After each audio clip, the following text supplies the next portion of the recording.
turn to the Action News 5. I'm going to ask Google how many people are in Oxford. When someone first comes in, what is the population of Oxford? Nothing seemed to work for them. I'm able to take that. In 2017, the population of Oxford was 152,450.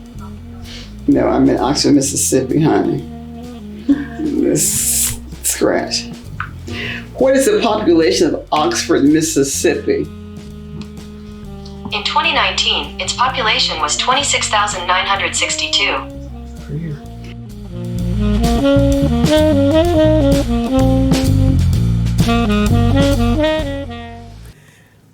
I was the first generation to attend a predominantly white institution. I had no roadmap. I had no footsteps. I wandered into registration on this particular day. And so I'm old, y'all. Registration was a gymnasium back in the day. And everybody went and registered. And the professors would be there representing their departments. So imagine 1971, this huge gymnasium, this sea of whiteness, and I see this one black face. And I said to myself, whatever she's offering, I am ordering. So I go over there and she's serving up social work. And I decided in that moment that I am going to major in social work. Now this might seem very random, but it really speaks to representation. It speaks to visibility. It speaks to being able to see yourself. And it was a sweet blessing for me that the university had just hired Jeanette Jennings 6 months before I entered. JJ, as we came to know her, was the first black professor hired by the university. And social work in those days was very progressive, quotes. And JJ really became a panacea to all of us on campus. She would actually leave her door open in her faculty apartment, and we would be there before she would get back. This is the truth, because there was such a need that we had.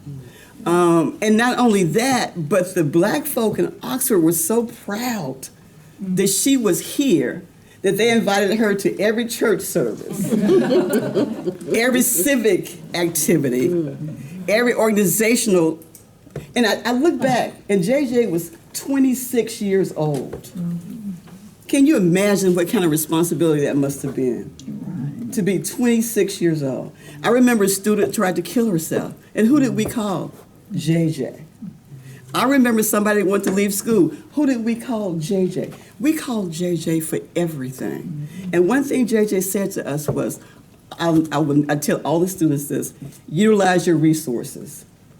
And she was certainly a resource that we utilized. I was on campus that first semester, actually that first year. I didn't go to class. I'm surprised I didn't flunk out. I spent my time in the library in the stacks, reading about the civil rights movement. I also spent my time off campus volunteering. I was a Cub Scout leader for third grade boys at Bramlett Elementary.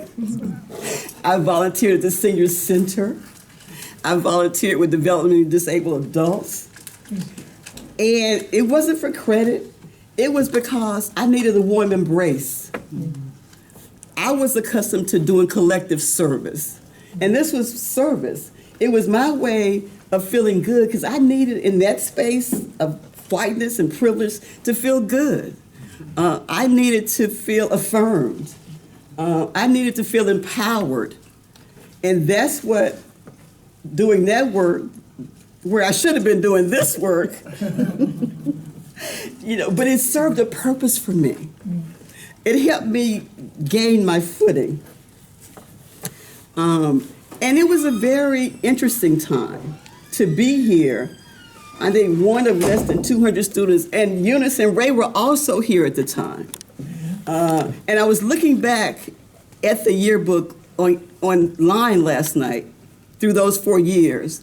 And it was interesting to me that I recognized and knew every single black person. That's how few of us there were. And since I only have 10 minutes, I have to dial through. But, you know, it was a time that certainly gave me the foundation that I needed to do the work that I've done.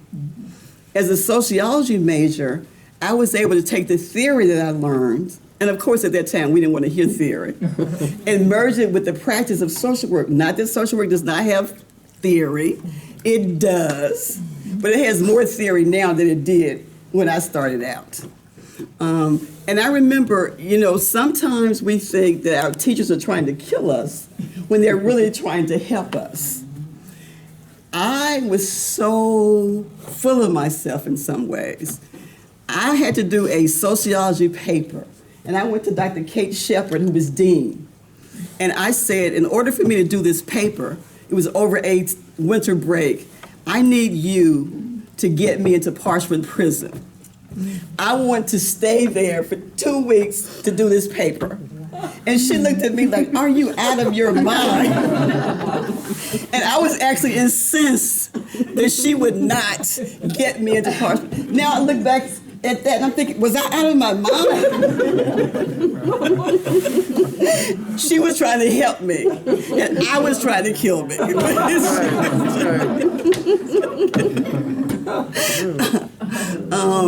But you know, I really, when I think back, I was here in the midst of what I considered at the time, and still do, to be so much white privilege, but I also had privilege.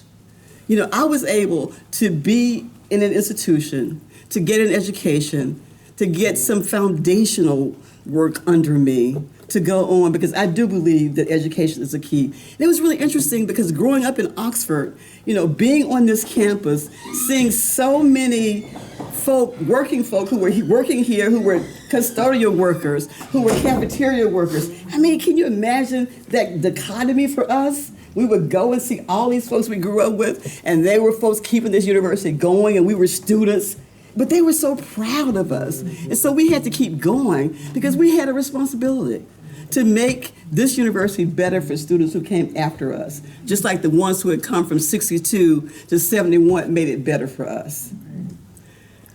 I did manage to graduate in 4 years, despite my often skipping class. And I went on to have a pretty interesting career.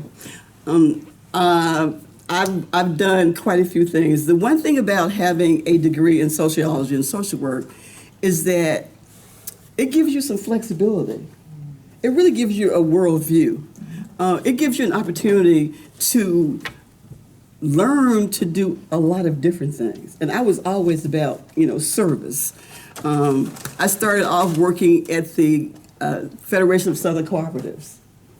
I love that job because we did rural cooperative organizing. You know, we have black farmers in the Delta. We train them in board of direction. They were trying to develop their financial systems, their infrastructures for their organizations. We have people start feeder pig cooperatives and daycare centers and credit unions. And they didn't have much money, and they would pay us with watermelons and peas and beans. I mean, I love that job. I love those people. They were the salt of the earth. And then I worked as a paralegal for 4 years, a public benefits paralegal, helping people get SSI and Social Security and Medicaid and Medicare. And then I worked as a voc rehab counselor. When I went to Atlanta, I actually quit a full-time job with benefits to take a job at Emory University with no benefits and less than part-time. I've always taken risks. And less than part-time because I really wanted to get into public health. I wanted to get into public health because my mother had died at 43 of ovarian cancer. And a lot of the black women in the community where I grew up were diagnosed with all kinds of cancers. So I wanted to figure out what is going on in my community. What are these environmental toxins that are killing these people that I know and love? And so I didn't want to go into public health by getting a degree in public health. I wanted to go into public health by going into public health and working. And so I was hired at Emory University, epidemiology and biostatistics. I got my first job doing that. I worked really hard. And in about 2 years, I was actually offered a position directing my first big research project. And since that time, I worked for 16 years at Emory University directing research. Then I went to Morehouse School of Medicine for 2 years, and I was at Jackson, Georgia State for 10. And then I taught in the Graduate School of Social Work for 2 years until I decided that I wanted to, with all the time, I had also started my own consultant business. So I was doing work on the side. I had some pretty big contracts where I hired people to do that. I was doing everything else. And at the same time, I was also organizing and mobilizing in the LGBTQ community, weekends and evenings. So I was always working.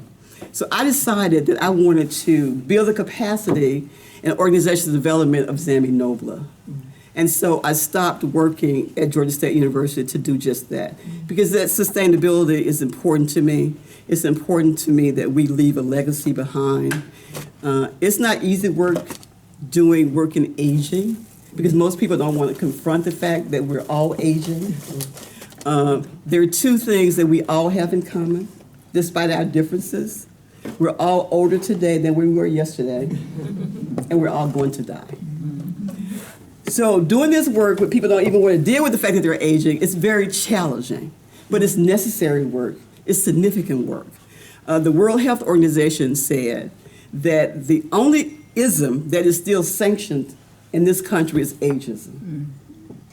And that's absolutely correct. Because from the time we're born, we're inundated with all of these ageist messages from media, from print, from people. You know, we want to really switch the paradigm for aging. We want you to see aging as empowering and affirming, you know, not as disease and something to be afraid of and restriction, but you know, aging is a beautiful thing. And so we're doing this work, we're developing the expertise, because in 15, 20 years, people are gonna look up and realize, oh my God, I'm aging. Where do I go for expertise, experience? ZAMI NOBLA.